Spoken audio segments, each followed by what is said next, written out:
into the way in which the two different types of index can be used. There are many reports where it's appropriate to use both, switch between them, and see which seems to suit what you want to do best. The last thing I'm going to say is just to remind you that this and all the other new features in the final version of MAST Online are supported by our online help. The help link up at the top of the screen is always there, offering you access to the most commonly used pages of help. I want to particularly remind you about the MAST Help Index, an A to Z listing of all the topics covered. As is typical with any wiki, of course, you have a search box where you can search for things. Let's say, for example, you were going to use an indexed report like the one we were just looking at. It's a good idea to scroll down through our A to Z list, find the page about indexed reports, and that will give you full information about how to go about interpreting indexed reports, explaining how they're calculated, and so on, so that we provide all the background information that you may ever possibly need. You'll notice that that automatically opens in a separate window, so our report is still there underneath, and at this point, of course, if you wish to save it, that would be the time to do it. Well, those are the features I wanted to show you. Thank you for listening for a little while. I'm now going to pass you over to Dan, who's going to talk in a bit more depth about how to use socio-demographic profiling in association with the new features of MAST in order to target your interventions more effectively.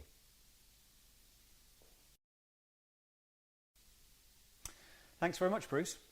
One of the things that we've been asked for as we've been going around the country doing training and showing the previous version of MAST is, particularly as sort of local authorities kind of say, well, what does that mean for me? How do I compare to other areas? So one of the new functions that we've built into this final release of MAST is the ability to compare your area with others like you. What does like you mean? Actually, it means, in this case, what other areas that are similar to you in terms of their socio-demographic makeup. So as we're looking at a socio-demographic profile of one particular authority area, we can see how that relates to other areas that are like it based on that same socio-demographic profile. So to demonstrate that, what we're going to do is we're at our select report screen, and we're going to go into the Casualty Mosaic profile again, starting off from that blank report. And so we'll click through and we'll see the all now very familiar chart there with the orange peaks in the background showing our total numbers, and then the index overlaid with those red bars. Here we're looking at the picture for the whole nation, and at the moment we're looking at that index against average annual mileage. For a moment I'm just going to switch on to population, and then we're going to choose an area to look at. So the chart repopulates with that population index. We go down to the filter tab, and we're going to select a different casualty home. Bruce has just talked about the A14 running through Cambridgeshire, so let's stick with that, and we're going to drill down into England. We're going to look into the Eastern region. We're going to look into the police area of Cambridgeshire, and then we're going to go down into Cambridgeshire itself. At this point, it's very important to note that we're selecting the county of Cambridgeshire. This only works when we're looking at local authority areas, defined local authority areas. So whilst we've still got that geographic county layer in, it's important that you're selecting a known political area, a known local authority area. So whether that's a county or a unitary or a borough or a district, all of those this will work for, but just make sure you selected the right one.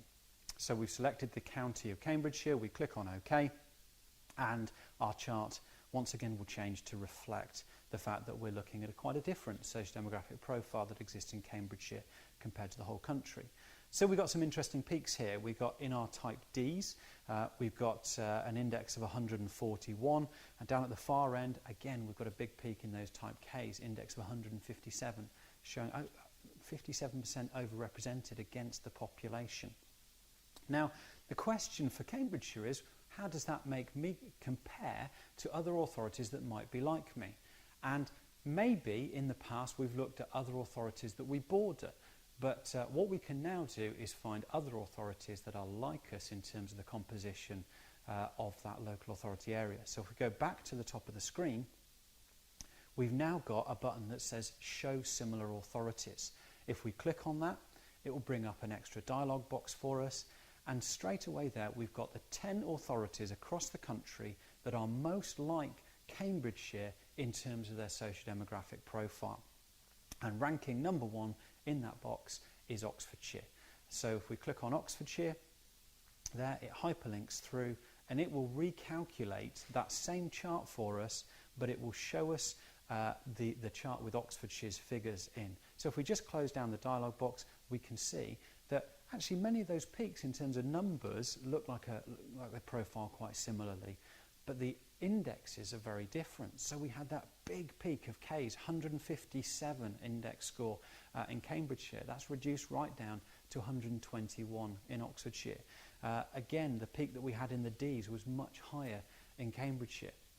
So does that tell us something about ways in which different authorities are being more effective at communicating with or affecting the risk of particular road user groups?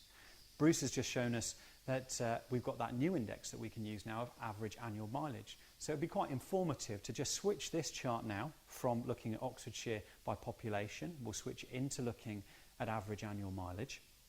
And you see those index values change quite substantially. K's have come right back down to a score of 100 now. Those D's have increased slightly. Okay, so now that we've changed that chart to look at average annual mileage, it would be good to go back and see how it compares with Cambridgeshire that we were looking at before. So what we're going to do first is we're going to save our report to make sure that we don't lose our work. So we're going to change the report name to Oxon versus Cambridge, and we're looking at a comparison there of the casualties. Click Save Report As, just so that we ensure that we don't lose our work, as I say, and then when we go back to the Select Report screen, we'll see we've got it. Let's go back into that report and we'll take a look again at that Show Similar Authorities button. So there it is. Click on Show Similar Authorities. We can select Cambridgeshire, which we were looking at originally, and we'll see now that based on the average annual mileage, those profiles are slightly different. We've still got a slightly higher peak in the K's than we saw in Oxfordshire. Maybe there's something to communicate between authorities on there. The peak, the index of those D's, again, slightly higher for Cambridgeshire, but there may be areas where actually they are exhibiting lower risk in some of their population than we saw in Oxfordshire. So the ability to be able to discuss amongst local authorities, and local authorities that most importantly are like you, is massively increased by the addition of this extra function. If we just go back down to the filters at the bottom, there we've been looking at the casualties who live in Cambridgeshire. Not where they were casualties in the crash. The crash location at the moment is still set to the whole country. We're just looking at those casualties that come from Cambridgeshire itself. We could change the crash location to make that reflect the same geography, but do remember that if you set the crash location as Cambridgeshire, but the casualty home as being the whole of the country, that might screw your indexes. So it's make sure that, that you consider what you've got in your filters so that you don't give yourself a problem there. So that's one extra feature that we've built into MAST for this latest release.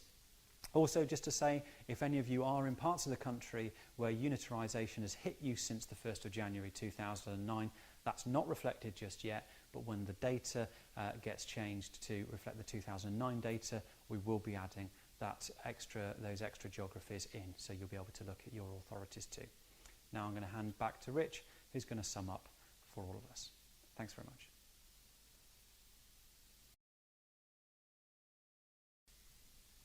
So, thanks for taking the time to look through our first tutorial. Hopefully you found it useful. If there's anything else you'd like to know about MAST and how to use it, please do visit the wiki or maybe even visit the forums. Also, if you've got any ideas about new web tutorials that we could do for you on any existing topics, or maybe some new ones, just drop us a line and we'll be happy to record something and put it on the web for you. Thanks again for listening. Goodbye.